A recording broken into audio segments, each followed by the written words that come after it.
This fellow here from Brazil, he's going to document this for us. This will be our contribution to the World Cleanup Day. This will go on the internet and will be shown all around the world. Those of you that did not brush your teeth this morning, the last chance to do it is now. No. Sometimes during this trip, okay? Woohoo! My name is Tommy, in charge of the Blue Army. I'm one of the founders of World Cleanup Day. Here's a great company of people that want to do something good. So we're gonna parade down there in the spirit of World Cleanup Day and seats, protocols and Blue Army protocols of giving something from us to Mother Nature. Whoa. Café do Brasil. They say in Iceland you don't take coffee to Brazil, right?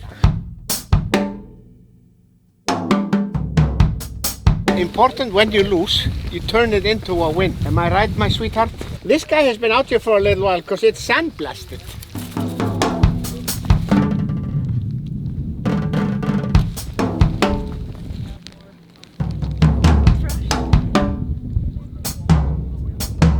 Well, I'm not much of a TV watcher. You see these steps here? They're after a fox. The story behind the Blue Army is so strong and so relentless because it's been one fucking fight from day one.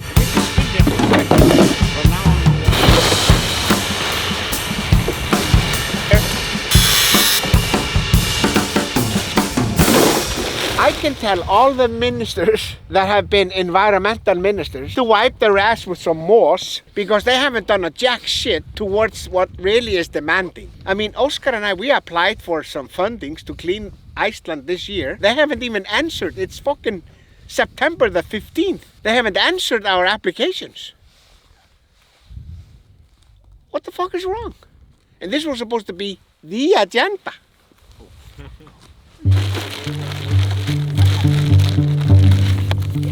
Voila. All right, the currents bring it up here. The wind in Iceland is very strong. Very strong. That's why we always have fresh air here, you know. All the pollution is blown away, you know.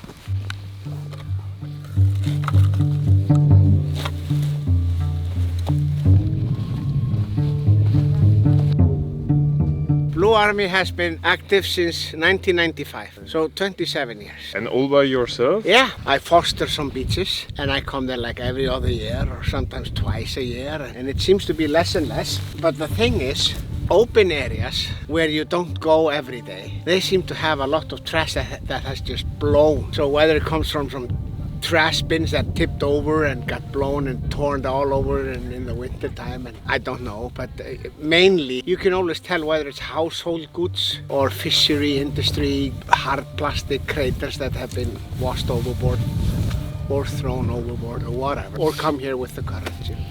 All you need is a huge typhoon somewhere in the Caribbean that demolishes 1,000 homes. It all goes into the ocean and it winds up somewhere. But Icelandic fishermen, they don't throw trash anymore. But it's old sins that are coming up from the bottom or coming from locations that are not cleaned, and they get washed back into the ocean and they travel and come back somewhere else. I'm 65 years old and I'm always learning something every day. Oi, oi, oi, take a look at this.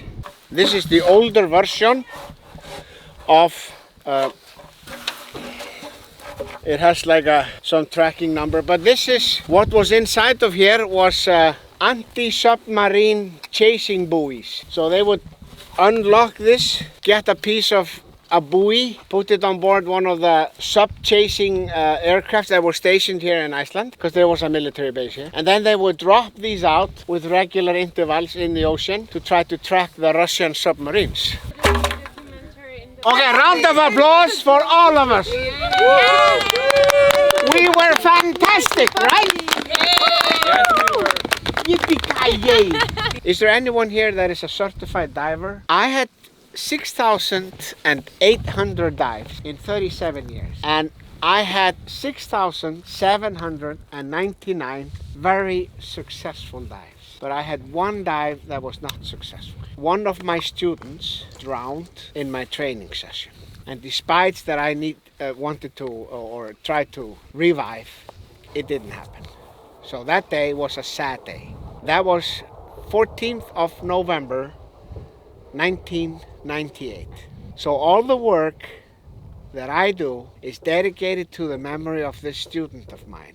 Because the last words he said before he jumped into the ocean, I can't wait to become a member of the Blue Army. But he didn't make it. But he's with me in my mind and in my soul throughout all my missions. So today you were soldiers of the ocean for the day, and you commemorated the work of the Blue Army and seeds that combines to honor this boy that never made it as an open water student of mine, but he is always with me on every mission. So let's be thankful for what we had today, because that's the greatest thing that we have. Friends, enjoyment of nature, giving something away from us so we can have a better life tomorrow. So let's be thankful for that. Voilà. Ciao raga, era da un po' che non facevo un video così seduto davanti alla cam, però volevo spiegare 2 parole su quello che avete appena visto e agli altri video in generale in Islanda. Siamo andati in Islanda a fare volontariato tramite SEEDS, che è un'associazione appunto in Islanda. Ci sono diversi tipi di camp che puoi scegliere, di laboratori di attività. Il nostro era Environment e Photography, quindi metà delle attività erano divise dedicate alla fotografia, ci spiegavano un po' di cose eccetera, e l'altra metà era dedicata all'ambiente, discutevamo su tematiche riguardo al cambiamento climatico eccetera, e uscivamo a fare un po' di trash hunting anche con altre associazioni come Blue Army, fondata da Tommy, che avete visto nel video. Lui è uno di quei personaggi che sembrano usciti da un film, con una vita straordinaria alle spalle, ha dedicato veramente decenni a tenere l'Islanda pulita, e essere usciti a fare trash hunting insieme a lui è stata un'esperienza unica. Quello che abbiamo raccolto abbiamo messo nei sacchi bianchi giganti che abbiamo lasciato lì in zona, comunque facendo in modo che non volassero via eccetera, prendendo tutte le precauzioni, perché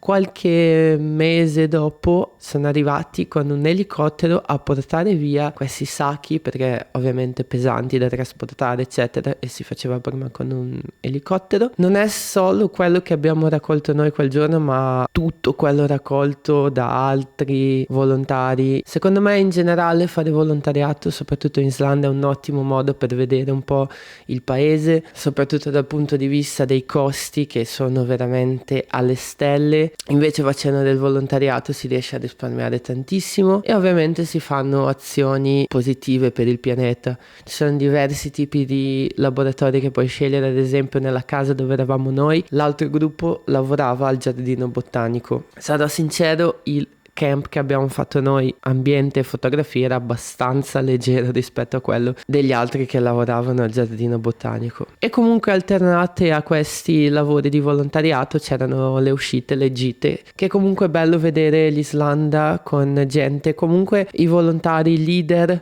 dei camp sono persone giovani, molti miei coetanei, ho 26 anni, che anche se non sono islandesi ma sono lì da un anno circa, sanno già un po' come funziona tutto eccetera, e è un'ottima alternativa se non vuoi fare il classico tour con altri italiani. Abbiamo visto la parte circostante a Reykjavik, ovviamente per questioni logistiche, ma non vedo l'ora di tornare in Islanda e esplorare un po' l'est, nord e anche un po' il centro. Non so se dopo questo farò ancora un ultimo video riguardo l'esperienza in Islanda, perché mi sembra di aver già rotto abbastanza le palle. Spero vi siano piaciuti. Nel caso puoi recuperare, c'è tutta la playlist con tutti i video. È stato un viaggio veramente indimenticabile. Comunque ci vediamo nei prossimi video. Mi raccomando, se ti piacciono i contenuti iscriviti al canale, che mi aiuti in modo straordinario, e noi ci vediamo alla prossima. Bella! That was a disco thing when I was a kid. I said a hip, hop, the hip, hop, don't stop it, whatever. Say hi Tommy! Hi, Tommy.